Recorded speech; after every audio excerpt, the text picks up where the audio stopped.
Hello friends, स्वागत है GSM Rakesh channel. Friend, आज हमारे पास एक टेक्नो का फ़ोन है, शायद K5 के है। और इस फ़ोन में ये प्रॉब्लम है कि कितना भी बैटरी चार्ज हो, बैटरी लो दिखाता है। जैसे कि मैंने आपके सामने यहाँ पर दिखाया। अगर हम बैटरी का वोल्टेज चेक करें तो इसका जो बैटरी है करीब फुल चार्ज के आसपास ही है, जो कि मैं आपको दिखाने जा रहा हूँ। तो ये फॉल्ट कहाँ से आता है, हम स्टेप बाय स्टेप चेक करेंगे और इस प्रॉब्लम को सॉल्व करेंगे। तो यहाँ पर आप ध्यान से देखिएगा, 4.1 वोल्ट है। एक बार मैं फिर से दिखाना चाहूँगा, 4.1 वोल्ट है, यानी कि फुल चार्ज के आसपास ही है ये। तो यहाँ पर बैटरी लो दिखा रहा है। तो अब हम यहाँ पर एक बार चार्जर लगा के देख लेते हैं कि चार्जर लगाकर क्या आ रहा है यहाँ पर। तो यहाँ पर हमने चार्जर लगाया और चार्ज लगाने के बाद यहाँ पर हमारे लिए अभी तो कुछ दिखाई नहीं दे रहा। हाँ, ये देखो बैटरी लो का ही सिंबल आ रहा है, यानी कि चार्जिंग पे भी बैटरी लो आ रहा है। और एम्पेयर की बात करें तो 1 एम्पेयर के आसपास ले रहा है, ये 1 एम्पेयर ले गया 75 के आसपास। तो चार्ज एम्पेयर तो ले रहा है, बट फ़ोन का जो बैटरी है वो लो ही दिखा रहा है। चार्ज लगा के हम ऑन करके देखते हैं कि फ़ोन हमारा ऑन होता है या नहीं होता है। ये फ़ोन हमारा ऑन नहीं हो रहा है, बैटरी लो ही दिखा रहा है। तो अब हम यहाँ पर फॉल्ट फाइंडिंग करेंगे, चेक करेंगे कि ये प्रॉब्लम कहाँ से हो सकती है और इस प्रॉब्लम को कैसे हम सॉल्व कर सकते हैं। सबसे पहले हम बैटरी कनेक्टर पर शॉर्टिंग चेक कर लेते हैं। कभी कभार हमारा ऐसा होता है कि जो BPH की लाइन शॉर्ट होती है या फिर VBAT की लाइन शॉर्ट होती है, तो चार्ज लगाने पे बैटरी लो आता है, बट बैटरी लगाने से नहीं आता है। तो इसमें शायद शॉर्टिंग तो नहीं होगा। तब भी हम एक बार चेक कर लेते हैं। प्लस वाला प्लस पर रखेंगे और ब्लैक वाला हम ग्राउंड करेंगे। तो यहाँ पर ये देखो 3000 के आसपास रीडिंग आकर OL हो गए, यानी कि हमारा VBAT की लाइन ओके है। एक बार हम BPH की लाइन देखेंगे, BPH लाइन पे भी हमारा OL आ रहा है, यानी कि ये भी लाइन हमारी ओके है, इसमें कोई भी शॉर्टिंग नहीं है। तो अब यहाँ पर हम इसकी TH और ID की लाइन है वो इसे चेक कर लेते हैं। तो ये देखो दोनों पे प्रॉपर रीडिंग आ रहा है। तो अभी तक हमारे लिए कोई भी फॉल्ट ऐसा कुछ लगा नहीं है इस फ़ोन में। तो अब हमारी बारी है आई स्कैनिंग की। जैसे कि यहाँ पर शील्ड उखाड़ा है किसी ने, तो यहाँ पर लिक्विड डाल के या फिर पेट्रोल डाल के हम चेक करेंगे कि कोई ट्रैक को निकला तो नहीं, ओपन तो नहीं है। जैसे कि यहाँ पर जैसे मैंने पेट्रोल डाला तो यहाँ पर क्लीन होना दिखाई दे गया। और इसमें जो अंदर की ट्रैक है वो सेकेंडरी लाइन है, वो हमारे लिए माइक्रोस्कोप के लेंस से दिख रहा है, बट कैमरे में दिखाई नहीं देता है, हल्का फुल्का दिखाई देता है अगर हम जूम करके तिरछा मदरबोर्ड करके देखें तो यहाँ पर हमारे लिए ऐसा कुछ लग नहीं रहा कि ट्रैक टूटा हुआ हो। अगर लग रहा है कि आपको टूटा हुआ है तो आप 11 नंबर ब्लेड से थोड़ा सा स्क्रैच करके देख लें, जैसे कि यहाँ पर मैं देख रहा हूँ। तो ऐसा कुछ यहाँ पर है नहीं है। अब हमारा दूसरा बारी ये रह गया कि हमारा जो बैटरी सेक्शन जितना भी है, बैटरी सेक्शन में कंपोनेंट चेक करना है कि कोई कंपोनेंट टूटा हुआ तो नहीं है। जैसे कि यहाँ पर कोई कंपोनेंट टूटा हुआ हो या फिर ओपन हो, वाटर डैमेज हो, ऐसा तो नहीं है। तो यहाँ पर ऐसा कुछ नहीं है। कनेक्टर देख लेते हैं, बैटरी कनेक्टर हमारा लूज कनेक्शन तो नहीं है, यहाँ पर ड्राई सोल्ड तो नहीं है, ये सारी पिनें। तो ऐसा कुछ यहाँ पर अभी तक हमारे लिए नहीं लग रहा है यहाँ पर। तो अब यहाँ पर हम चेक करेंगे, कंपोनेंट भी टूटा नहीं है, नहीं कोई ओपन है। अब यहाँ पर जो ट्रैक है, जो लाइन है, उनको हम चेक करेंगे थोड़ा सा पेट्रोल डाल के। यहाँ पर जैसे ये लाइनें जा रही हैं, तो यहाँ पर बैटरी सेक्शन में जितनी भी लाइन है उनको हम चेक करेंगे। ये देखो क्लीन दिखाई देने लगा, जैसे ही मैंने पेट्रोल डाला तो क्लीन दिखाई देने लगा, ये देखो।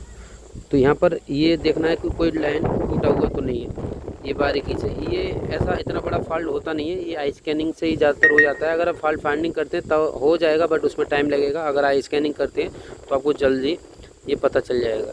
तो यहाँ पर हमारे लिए अभी तक तो कुछ दिखाई नहीं दिया है। तो यहाँ पर हमारे लिए दिखाई दिया एक, शायद एक लाइन ये वाला, ये देखो अभी दिखाना चाहूँगा मैं। यहाँ पर ये वाला लाइन है बैटरी कनेक्टर का, वहाँ पर थोड़ा सा कट महसूस हो रहा है कि कट लगा हुआ हो।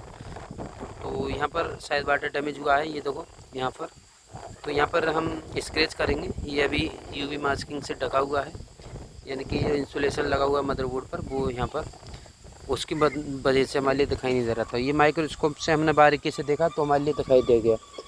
तो यहाँ पर ये देखो हम इसको स्क्रैच करेंगे 11 नंबर ब्लेड से। उसके बाद हम यहाँ पर माइक्रो जंपर कर देंगे। देखिए यहाँ पर ये देखो लाइन टूटा हुआ है।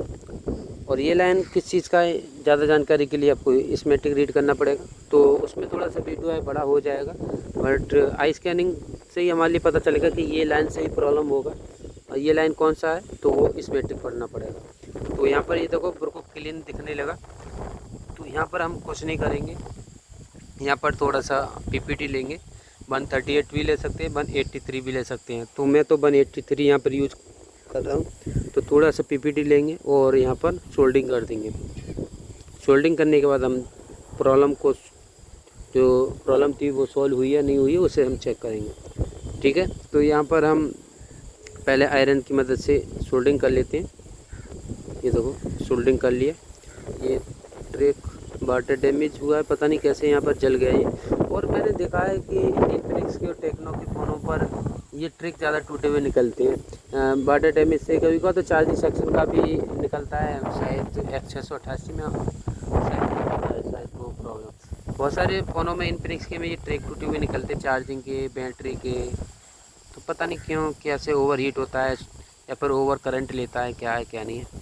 जो भी है हमारे लिए काम करना है। तो यहाँ पर माइक्रो जंपर लेंगे और यहाँ पर जंपरिंग कर देंगे। तो यहाँ पर फालतू का वायर कट करके क्लीन कर लेंगे। और क्लीन करने के बाद यहाँ पर हमारे लिए यूवी मास्किंग करना ज़रूरी है, क्योंकि ये माइक्रो जंपर है। अगर ये लोड का वायर हुआ, लोड का लाइन हुआ तो जल जाएगा और ये देखो या फिर टूट जाएगा। तो इसके लिए कवर करना पड़ेगा। सबसे पहले हम पीपीटी हटा देंगे, कहीं थोड़ा फालतू है तो शॉर्ट सर्किट ना हो, क्योंकि बगल में शायद ग्राउंड की लाइन लग रही है। ठीक है, तो यहाँ पर हम अच्छे से क्लीन करेंगे और उसके बाद हम यूवी कर देंगे। तो यहाँ पर हम कॉटन के कपड़े से पहले हम इसको सुखा देंगे। ये देखो लिक्विड को, जो पेट्रोल है उसको उठा लेंगे। अब यहाँ पर थोड़ा सा यूवी लेंगे और यहाँ पर हम रख के पुश कर देंगे। तो यहाँ पर हमने थोड़ा सा लिया यूवी और उसके बाद यहाँ पर सारी जगह पर फैलाकर हम पुश कर देंगे इसको। ठीक है, तो अब प्रॉब्लम हमारा सॉल्व हुआ है नहीं हुआ है तो इसको हम चेक करते हैं। पहले पुश कर लेते हैं अच्छे से। तो यहाँ पर हमारा जो यूवी है वो पुश हो चुका है। अब टेस्ट करने की बारी है। तो यहाँ पर टेस्ट कर लेते हैं। तो यहाँ पर देख सकते हैं हमने यहाँ पर माइक्रो जंपरिंग किया है, जो कि यहाँ पर ओपन हो गया था लाइन।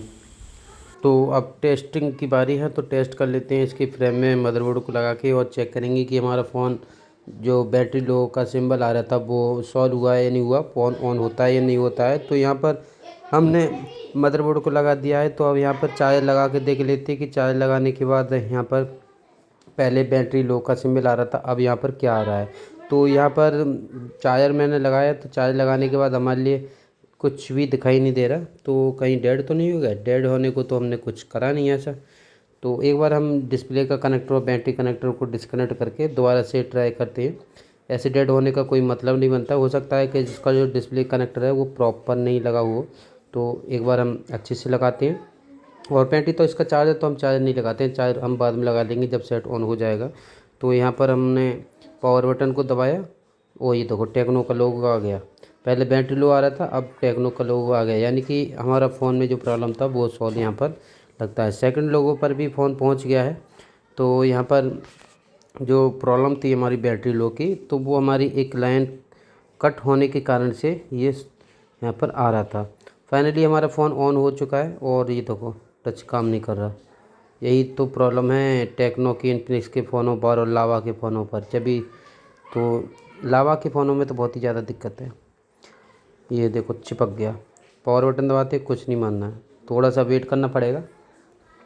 पहले फ़ोन ऐसा नहीं होते थे, अभी के जो फ़ोन है वो ऐसा हो रहे हैं। क्यों हो रहे हैं? ये देखो यूनिसॉक प्रोसेसर लगा हुआ है, यानी कि स्पेक्ट्रम का CPU लगा हुआ है, उसकी वजह से ये प्रोसेसर इतना कामयाब नहीं है। भी बजट फ़ोन में आते हैं, बहुत सस्ते फ़ोनों में। ये देखो टच काम करने लगा। तो यहाँ पर हमारा जो प्रॉब्लम है वो यहाँ पर सॉल्व हो चुका है। और एक बार हम, ये क्या इमरजेंसी कॉल लग गया, तो कोई नहीं, एक बार हम चार्ज लगा के और चेक कर लेते कि चार्ज लगाने के बाद फ़ोन में जो चार्जिंग है वो चला या नहीं चला। और प्रॉब्लम तो यहाँ पर सॉल्व हो गया, फ़ोन तो ऑन हो गया तो चार्जिंग भी चलेगा। और चार्जिंग तो पहले एम्पेयर ले रहा था, बट बैटरी लो सिंबल आ रहा था। तो अब तो फ़ोन में ऑन देखते हैं चार्जिंग सिंबल आता है। हाँ ये देखो चार्जिंग सिंबल आ रहा है, यानी कहने का मतलब ये है कि हमारी फ़ोन में जो प्रॉब्लम थी वो सॉल्व हो चुकी है। तो आज की वीडियो आपको कैसा लगा कमेंट कर ज़रूर बताना। Thank you.